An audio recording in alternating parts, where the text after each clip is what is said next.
వచనము. ఎండాకాలమునకు మంచు గిట్టదు, కోతకాలమునకు వర్షము గిట్టదు, అటువలే బుద్ధిహీనునికి గంట గిట్టదు. గ్రంథము 1వ అధ్యాయము 6వ వచనము. నీతిమంతుని మార్గము యెహోవాకు తెలియను, దుష్టుల మార్గము నాశనమునకు నడుపును. Psalms chapter 1 verse 6. For the Lord now the way of righteous, but the way of ungodly shall perish. भजन संहित 1 अध्याय 4 वचन. क्योंकि यहोवा धर्मियों का मार्ग जानता है, परंतु दुष्टों का मार्ग नाश हो जाएगा. దేవుని వలన అతనికి రక్షణ ఏమీ దొరకదని నన్ను గురించి చెప్పువారు అనేకులు. కీర్తనల గ్రంథము 50వ సంకీర్తన 1వ అధ్యాయము 50వ అధ్యాయము 1వ వచనము. యెహోవాని స్తుతించుడి, ఆయన పరిశుద్ధాలయమందు దేవుని స్తుతించుడి. ప్రసిద్ధి చేయు ఆకాశ విశాలమందు ఆయనను స్తుతించుడి. 12వ అధ్యాయము 5వ వచనం. చెరసాలలో ఉంచబడెను, సంఘం అయితే అతని కొరకు అత్యాసక్తితో దేవునికి ప్రార్థన చేయుచున్నాను. దేవుని పరిశుద్ధ వాక్యము దీవించి ఆశీర్వదించున్నాను. ఆమేన్ ఆమేన్. ప్రశస్తమైన మీ సన్నిధానములకు వధింపబడిన గొర్రెపిల్ల రక్తానికి ఎంత స్తుతించినా కూడా తక్కువే మా ప్రభా. మరి ముఖ్యంగా నా తండ్రి ఈ యొక్క అక్టోబర్ మాసంలో మేము దర్శించిన ప్రతి గృహాన్ని బట్టి, ప్రతి సంఘాన్ని బట్టి తండ్రి మీకు ఎంతగా బంధాలు స్తోత్రం చెల్లిస్తున్నాం దేవా. మేము మేలులకై మా ప్రభ నా తండ్రి మేము స్తుతించి మహిమపరిచి కొనియాడి ఆరాధిస్తున్నాం. అవును ప్రభ నా తండ్రి దేవా, ఎక్కడున్నా ప్రార్థన చేసినప్పుడు నా ప్రభ అనేక దుష్ట శక్తులు లయమైపోతున్నాయి. కానీ చాలా మంది నా ప్రభ విశ్వాస కార్తకులే నా ప్రభ నీకు ఇవ్వవలసిన సమయాన్ని ఇవ్వలేని పరిస్థితిలో ఉంటారు తండ్రి దేవా. నా ప్రభ ప్రతి ఒక్కరిని మీరు లెక్క అడుగుతారు. కావలి వారిని హెచ్చరించకపోతే కావలి వారిని తండ్రి లెక్క అడుగుతారు ప్రభా. మేము హెచ్చరించినప్పుడు మా ప్రభా హెచ్చరికను స్వీకరించకుండా నా తండ్రి తమ ప్రాణములకు తామే ఉత్తరవాదులు అవ్వకుండా నా తండ్రి జ్ఞానం కలుగొచ్చమని ప్రార్థిస్తున్నాం దేవా. హెచ్చరించినప్పుడు తప్పు తెలుసుకునే జ్ఞానం మేము కలుగొచ్చమని ప్రార్థిస్తున్నాం. అయితే మీకే చూడగా మీకే చూడగా మీకే చూడగా మీకే చూడగా ఎన్నో వారు నా ప్రభ నా తండ్రి మరి ప్రార్థనకు రమ్మని చెప్పినప్పటికీ కూడా నా తండ్రి వాక్యం వినోదు దేవా. కేవలం ప్రార్థన కోరే వాక్యం గర్తించమని ప్రార్థిస్తున్నాం. మీరు మమ్మల్ని బాగు చేసేది వాక్యము ద్వారానే నా ప్రభా దేవా. మీ నామం శక్తివంతమైన నామం ప్రభా.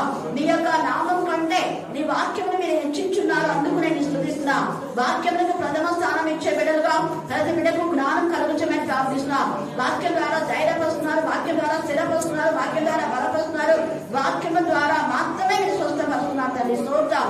ఇప్పుడు వాక్యం చెప్పే బిడ్డను కూడా నా తండ్రి వాక్కుతో మీరు నింపుతున్నారు, నేను స్తుతిస్తున్నాం దేవా. నిజంగా ఇక్కడ చెప్పే ప్రతి బిడ్డ వాక్యము కాక వద్దని ఏది వద్దని చెప్పకుండా వారి మీ జ్ఞానాత్మతో మీరు నింపి వారి నాలుకను మీరు తాకుతున్న విధానం బట్టి మేము స్తుతిస్తున్నాం స్తోత్రం. వాక్యములకు ప్రథమ స్థానం ఇస్తున్నా దేవా. మీకు మరోసారి బంధాలు స్తోత్రం చెల్లిస్తున్నాం దేవా. అక్టోబర్ మాసం అంతలో మీరు చేసిన మేడను బట్టి మేము స్తుతిస్తున్నాం. అక్టోబర్ మాసంలో వాక్యం చెప్పిన ప్రతి బిడ్డను బట్టి మేము స్తుతిస్తున్నాం. ముఖ్యంగా నా ప్రభ నాకు ఇచ్చిన అవకాశం బట్టి దేవునికి వందనాలు చెల్లిస్తున్నాను. చదివిన లేఖలు బాగున్నారు కదా. మరి అపోస్తల కార్యములు 12వ అధ్యాయము 5వ వచనం. పేతురు చెరసాలలో ఉంచబడెను, సంఘమైతే అతని కొరకు అత్యాశక్తితో దేవునికి ప్రార్థన చేయుచుండెను. మరి ఒక విషయం చెప్తాను. ఒక ఊరిలో ఒక మంచి సంఘం ఉందంట. అందులో ఉన్నవారంతా విశ్వాస పరులంట, ప్రార్థన పరులు. చాలా కాలంగా వర్షం కురవలేకపోతే పంటలు పండవు, ఆహారం ఉండదు. ఆహారం లేకుంటే కరువు ఉంటుంది. అప్పుడు సంఘం అంతా ఒక నిర్ణయం తీసుకుంది, మనమంతా కలిసి రోజు మనం సంఘానికి వెళ్ళి కన్నీటి ప్రార్థన చేద్దాం, అప్పుడు ఏమిస్తాడు? వర్షం ఇస్తాడు. అని కుటుంబాలు బయలుదేరినారంట. అందరూ బయలుదేరినారు.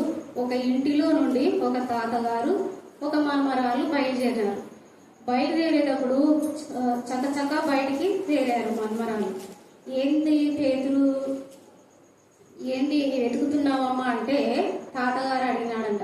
ఏంటమ్మా ఇంకా ఆలస్యం ఇంకా రాలేదు అంటే బయటికి వచ్చిందంట. ఆమె చేతిలో ఏం తీసుకొని వచ్చిందంటే గొడుగు పట్టుకొని వచ్చిందంట. తాతగారు అన్నారంట, ఏంటమ్మా ఇది, వర్షాలే లేవు, ఇంకా నువ్వు ఇంకా ఏం వెతుకుతున్నావు అంటే తాత మనమరాలు అనిందంట, మనము ప్రార్థన చేయడానికి వెళుతున్నాం తాతయ్య, మరి వర్షం తిరిగి వచ్చేటప్పుడు తడిసిపోతాం కదా, అందుకు నేను ఏం తెచ్చుకున్నాను, గొడుగు తెచ్చుకున్నాను అనిందంట.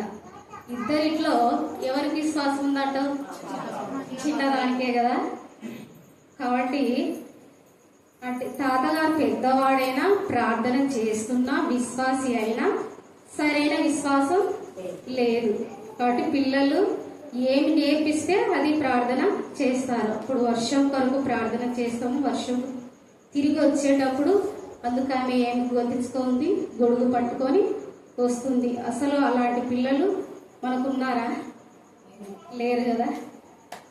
కాబట్టి అసలు అలాంటి పిల్లలు లేరు కదా. ఇప్పుడు అలాంటిదే ఒక బైబిల్లో సందర్భం చెప్తా. అపోస్తుల కార్యములు 12వ అధ్యాయం తీసుకెట్టుకోండి.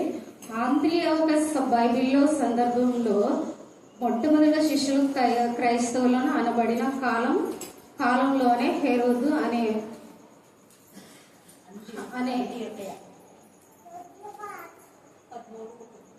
చెప్పుచున్నాడు. అందులో భాగంగా మొట్టమొదటిగా జబదేయుడైన యాకోబు ఖడ్గముతో చంపేశారు.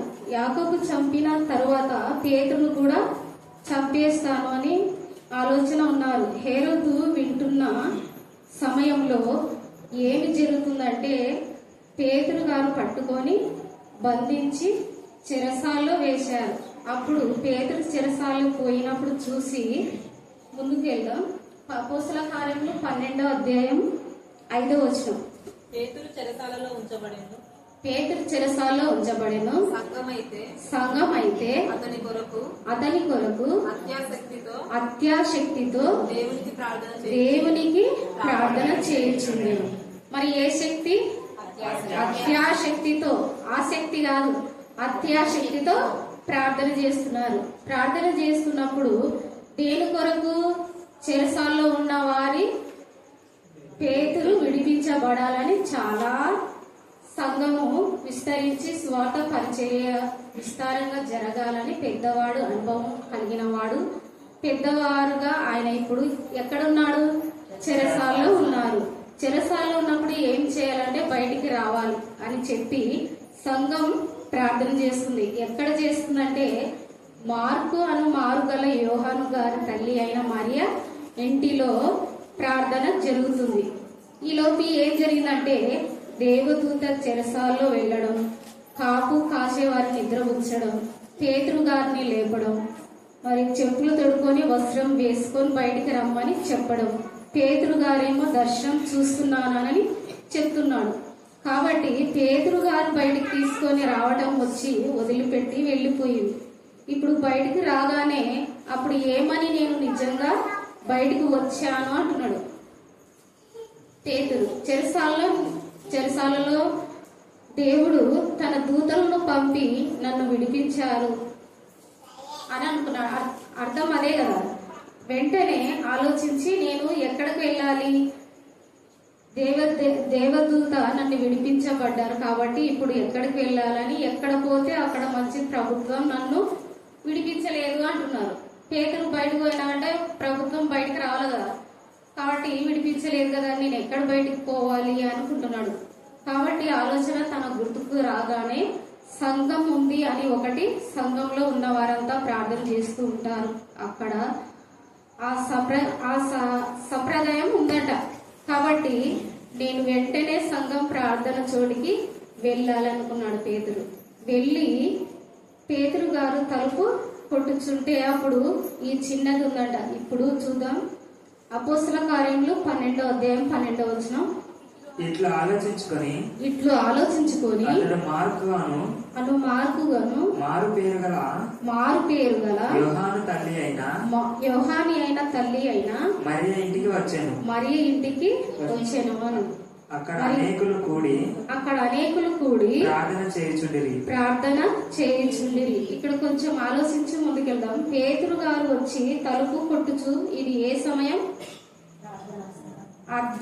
అర్ధరాత్రి సమయం అంటే అర్ధరాత్రి వేళ పేతురు గారు వచ్చి తలుపు కొట్టుచున్నగా అర్ధరాత్రి సమయం అన్నమాట. జనాలు అందరూ నిద్రపోయే సమయం అది. నిద్రపోయే సమయంలో మరి ఎంతటి పండుకుంటారు కదా, 11, 12 లాస్ట్. ఇంకా పండుకునగానే దేవదూత పేతుర్ని బయటికి తీసుకొని వచ్చాడు. అంటే 12 లోపలే జరిగి ఉంటది. కానీ తక్కువ ఇంకా వేసుకున్న తక్కువ రాత్రి సమయంలో జరుగుతుంది అనమాట. పేతురు వెళ్ళి ఏం చేశారంటే తలుపు కొట్టుచు ఇప్పుడు ఎవరు వచ్చారని వినటానికి ఎవరొచ్చింది? రొదే అనే ఒక చిన్నది తలుపు దగ్గరకు వచ్చింది. ఇది శబ్దం వినబడుతుంది. ఏమి గమనించాలి మనం? ఏమి గమనించాలంటే ప్రార్థన జరుగుతున్నప్పుడు ఇంటిలో పండుకున్నాక మొట్టమొదటిగా ప్రార్థన వెళ్ళింది చిన్నది. మొదటి విషయం ఇది. ఎక్కడ వెళ్ళింది? ప్రార్థనకి వెళ్ళింది.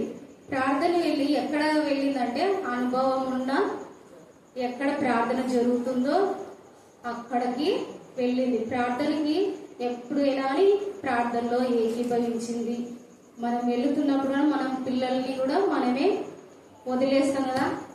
మన పిల్లలు అయితే ఎక్కడమ్మా వెళుతున్నామంటే ఎక్కడ పోతాంలే, వద్దులే పడుకో, ఈడ తెల్లారితే స్కూల్కి వెళ్ళాలి, వద్దులే నువ్వు పడుకో, నేను మీకు చెప్తాను, నువ్వు పడుకో అంటావు. కానీ ఈ మెరుదే అటు లేదు. తల్లిదండ్రులు ఎలాంటి వారంటే సంఘము హింసింపబడుతున్నప్పుడు సంఘం కొరకు ప్రార్థన చేసే కొంత మందిలో ఈ చిన్నది ఒక అనుభవం ఉందన్నమాట. ప్రార్థన చేసుకునే స్థలానికి అక్కడ ఎంత సమయమైనా ఆలోచించగలిగింది. వెళ్ళింది చిన్నది. మరి 2 పిల్లలు స్వభావం తెలుసుకుని ఉంది. మెలకువగానే ఉంది. నిద్రపోయే గుణం ఆమె కాదంట. మెలకువనే ఆమె సమయము ఉండి కలిసి ప్రార్థనలో ఏకీభవించడం ఖచ్చితంగా ఆమెకు ఎవరు నేర్పించారు? తల్లిదండ్రులే. మరి మనం కూడా మన పిల్లలు నేర్పించాలని కోరుచున్నాను. ఒక ఇంటిలో కూడుకొని ప్రార్థన చేస్తున్నారు. నిలిచిన వారందరూ బయటికి వెళ్తున్నారు. ఇలాంటి భయపడి స్థితిలో కూడా ఈ చిన్నది ప్రార్థనకి వెళ్ళింది. అంటే అర్ధరాత్రి సమయంలో మనం పోలేం కదా సంఘానికి, ప్రార్థనకి ఎక్కడ జరుగుతున్నా కూడా పోలేమన్నమాట. కానీ ఆ చిన్నది అలాంటి భయపడి స్థితిలో ఉన్నా కూడా ప్రార్థనకి వెళ్ళింది. మరి నిద్రపోకుండా ప్రార్థనలో ఏకీభవించింది. ఏకీభవించి మొదటి విషయంలో వెళ్ళకి రాక నిద్రపోకుండా ప్రార్థన ఏకీభవించింది. పేతురు గారు తలుపు తట్టి కొట్టుచుండే దగ్గరకు వచ్చి ఎవరు తలుపు కొట్టుచున్నారని సౌండ్ వినపడింది ఆమెకి. అంటే కొట్టుచున్నగా ఎవరైనా వచ్చిన వారు ఆడవాళ్ళ మగవారా, తలుపు తీయవచ్చా లేదా అని చాలా ఆలోచిస్తుంది. భయపడి ఎవరికి కొట్టుచున్నారు? తనకు అందిన జ్ఞానం ఎవరిది అంటే హృదయది తెలుసుకొని ప్రయత్నం చేసి వెంటనే ఆమెకు అర్థమైంది. ఏమని? పేతురు స్వరం అర్థమైంది అని ఖచ్చితంగా తలుపు తీయండి అని ఉంటారు. ఒకవేళ పేతురు గారు తలుపు దగ్గరకు వచ్చి నేనే తలుపు తీయండి అని అనింటారు. అందుకు మరి తలుపు తీయండి అని అన్నారు. ఇప్పుడు అందించిన సమయం ఏమంటే పేతురు స్వరం విని గుర్తుపట్టి ఆమె ఎంత కాలం అయితే ఆయన స్వరము వింటుందో కదా. మనమైతే ఎవరైనా ప్రార్థన చేయడం కానీ పాటలు పాడడం కానీ ఎవరైనా గొంతు మనకు ఉందంటే వినపడిందంటే పలాని వాళ్ళు అంటాం. గుర్తుపట్టలేకపోతే ఎవరు కొత్త వాళ్ళు అనుకుంటాం కదా. అట్లా ఆమె ఎట్లా అనుకుందంటే ఎవ్వరు కాదు, ఈడ పేతురు స్వరమే అనుకుంది. తలుపు దగ్గర చేరి రోజే తలుపు తీసి చెప్పుతాడు లేదు, పేతురు గారు వచ్చారు ప్రార్థన చేస్తున్నాము అని అంటలేదన్నమాట. ఎవరో వచ్చారు అనుకోకుండా ఆమె పేతురే వచ్చారు అనుకుంది. ఏమంటుందంటే స్వరం విని వెంటనే వెనక్కి వెళ్ళి తలుపు తట్టగానే పోయి పేతురు గారు వచ్చారు. ఇప్పుడు సంఘం అంతా ఏం చెప్తుందంటే అపోస్తుల కార్యంలో 12వ అధ్యాయం 14వ వచనం. ఆమె పేతురు స్వరం గుర్తుపట్టి సంతోషం చేత తలుపు తీయక లోపలికి పరిగెత్తుకొని పోయి పేతురు తలుపు దగ్గర నిలిచి ఉన్నాడని తెలిపాను. అందుకు వారు నువ్వు పిచ్చిదానివి అనేవి. చాలు. ఇది చేస్తామంటే ప్రార్థన చేసే సమయంలో జరిగిపోయి అందుకు ఆమె ఏం చేస్తుందంటే వెంటనే తలుపు తీయలేదు. ఇది మనం చేసే ప్రార్థనకు ఫలితం వచ్చింది అని పేతురు వచ్చారని ఆమె చెప్పడానికి ముందుకు ఎక్కడ వెళ్ళింది? ప్రార్థన చేసే వారి దగ్గరకే వెళ్ళింది. తలుపు తీయలేదేమో, తలుపు తీయకుండానే ప్రార్థన చేసే వారి దగ్గరికి పోయి చెప్తుందనమాట. అక్కడనే గమనిస్తూ ఎంత నమ్మకంగా ప్రార్థన చేస్తుందంటే అన్ని ఆలోచించి మరి ప్రార్థన చేస్తుంది. ఆమె నిద్ర పట్టకుండా ప్రార్థనలోనే ఏకీభవించింది, ప్రార్థన చేసింది, రెండు చేసింది అనమాట. కాబట్టి ఆయన పేతురు స్వరము విని ఆయననే పేతురు అనుకుంది. కానీ ఆమె పరిస్థితి ఎలా ఉందంటే ఆమె కూడా పేతురు విడిపించబడాలని ఆసక్తితో ప్రార్థన చేసింది. ఆ ప్రార్థనకు ప్రతిఫలము కనిపించగానే పరిగెత్తుకొని సంతోషంతో అమ్మయ్య ఇంకా మనం చేసే ప్రతి ప్రార్థన ఫలితం దక్కింది అని. అసలు ఆమె అనుభవం మనకున్నాయా అంటావా? లేదు కదా. మరి ఆ చిన్నదైనా కూడా అనుభవంతో మా ప్రార్థన ప్రతిఫలము మరి పేదలకు దక్కింది. కాబట్టి మనం ప్రార్థన చేసేటప్పుడు నమ్మి పొందుకున్నారనమాట. నమ్మి ప్రార్థన చేస్తేనే మనకు ప్రతిఫలం ఇస్తుంది. ఇప్పుడు చేసేవాళ్ళంటే చాలా తక్కువ అండి. అందుకే ఆ చిన్నది రొదే అని చిన్నది మన ముందర పెట్టారు. ఆ రొదే నేర్చుకున్నప్పుడు అర్థం చేసుకునే విషయం ఎలాంటిదంటే ప్రార్థన చేసుకునటానికి వెళ్ళేదా అప్పుడు వెళ్ళగలిగింది. అలాంటి పరిస్థితిలో రాత్రి వేళ చిన్న పిల్ల గలదైన మరి ముందుండి ఎలా వెళ్ళిందంటే వెళ్ళే అలవాట్లు ఆమెకుంది. కాబట్టి ఆయన స్వరం గుర్తుపట్టి తలుపు తీయకుండానే అతని ముందు చాలా సార్లు స్వరం వినింది. కాబట్టి వాక్యం వినడానికి ప్రార్థన చేసుకునడానికి వెళ్ళింది. కాబట్టి ఆ ప్రదేశంలో ఉన్నవారు ఆ చిన్నది అలవాట్లు మరి ఎంతో తెలుసుకున్నారన్నమాట. ముందు తెలుసుకొని ఉన్నవారు మరి 17వ అధ్యాయం చదవండి, 12-17.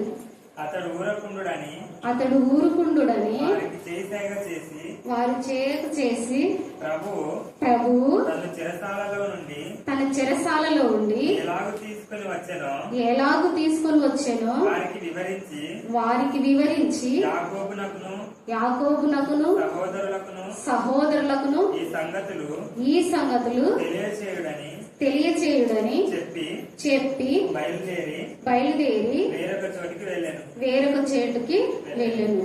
మరి ఆమెని నిజం చెప్పినా కూడా ఆమెను ఏమంటున్నారంటే పిచ్చిది అంటున్నారు.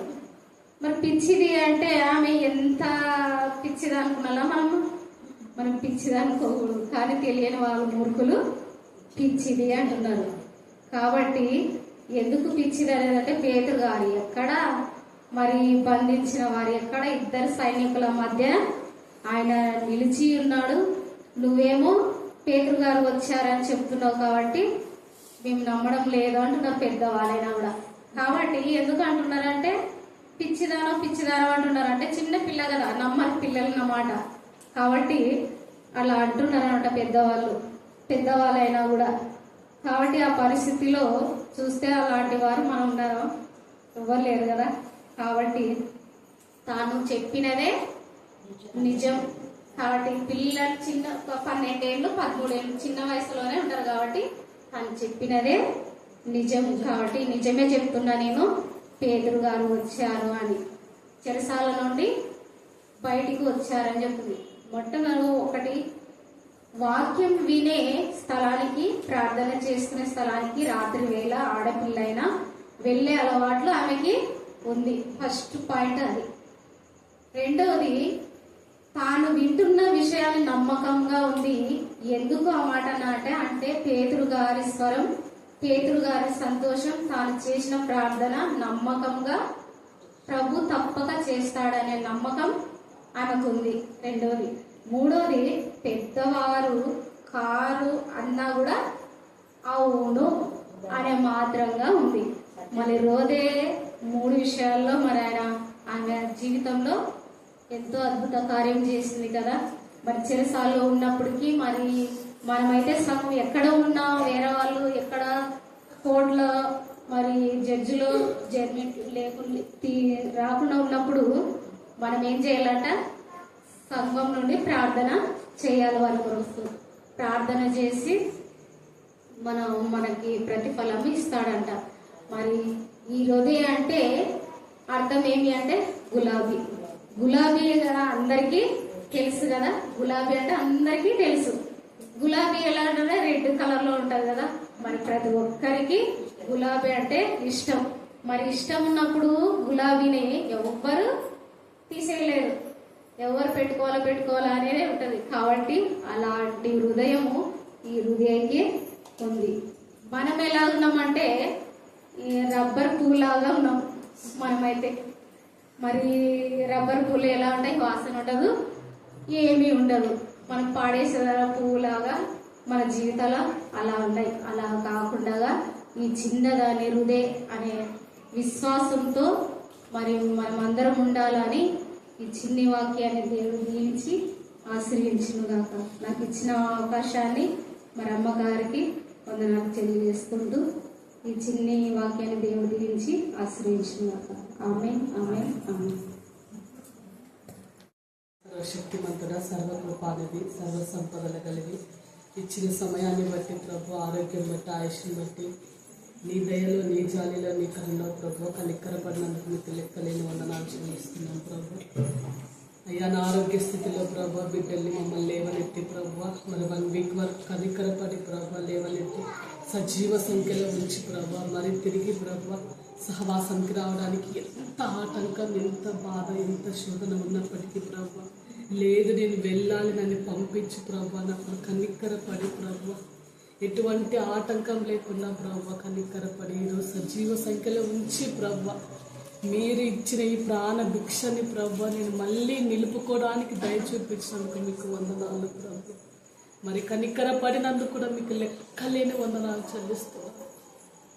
ఈ విలువ, ఈ జీవితం, ఈ పేరు, ఈ ఖ్యాతి అంతా మీరే ప్రభు. అందుకే మీ శిలువ విజయం వైపే చూడడానికి నేర్పించండి ప్రభు.